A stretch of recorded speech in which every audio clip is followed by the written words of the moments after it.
فزت رب الکعبہ، تمہیں خوف خدا کی وصیت کرتا ہوں، بلکہ دنیا طلبی سے بچو، اگرچہ دنیا تمہارے گرد چکر لگائے، اس چیز پر افسوس نہ کرنا جو تمہارے ہاتھ نہ آ سکی، ہمیشہ حق بات کہو اور اس جہاں کی جزا کے خاطر کام کرو، ستمگروں سے ہمیشہ لڑتے رہو اور مظلوموں کے مددگار، تمہیں اور اپنے تمام فرزندوں اور عزیزوں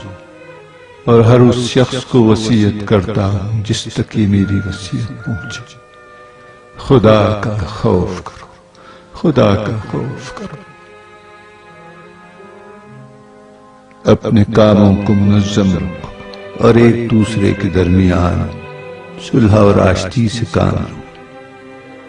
کیونکہ میں نے تمہارے جد صلی اللہ علیہ وآلہ وسلم سے سنا کہ فرمایا لوگوں کے درمیان صلح کروانا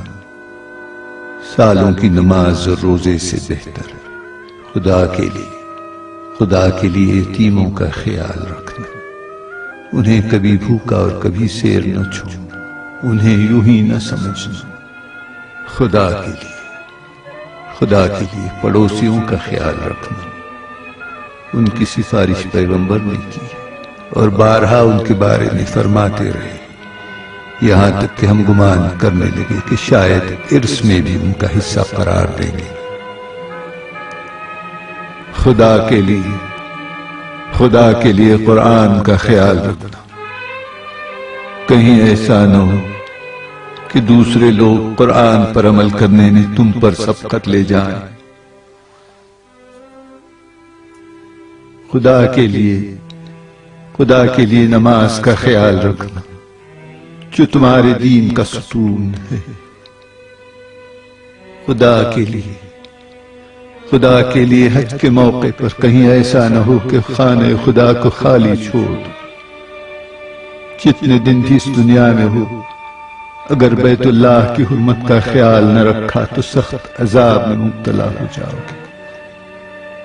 خدا کے لیے راہ خدا میں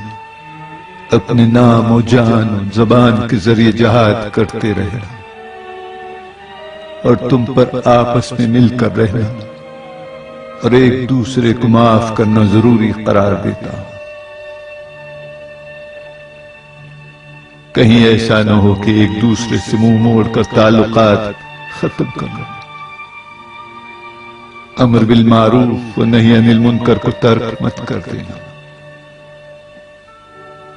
ورنہ بدترین لوگ تم پر حکمران ہو جائیں گے۔ اس وقت دعا کرو گے مگر دعا قبول نہیں کی جائے گی۔ اے اولاد عبد المطلب، میں مسلمانوں کے خون میں تمہارے ہاتھوں کو آلودہ نہ دیکھوں۔ یہ کہتے ہوئے دکھائی نہ دینا کہ امیرالمومنین کو قتل کیا تھا۔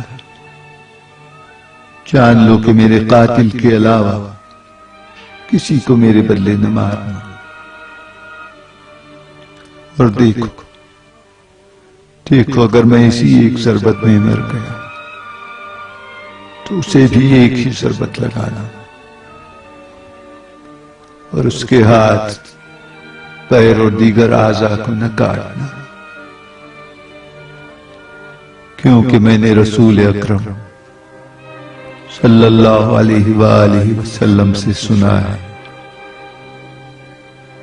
کہ مردہ کے اعضاء و جوارح کو مت کاٹو، اگرچہ وہ مردہ کسی پاگل کتے کا ہی کیوں نہ ہو۔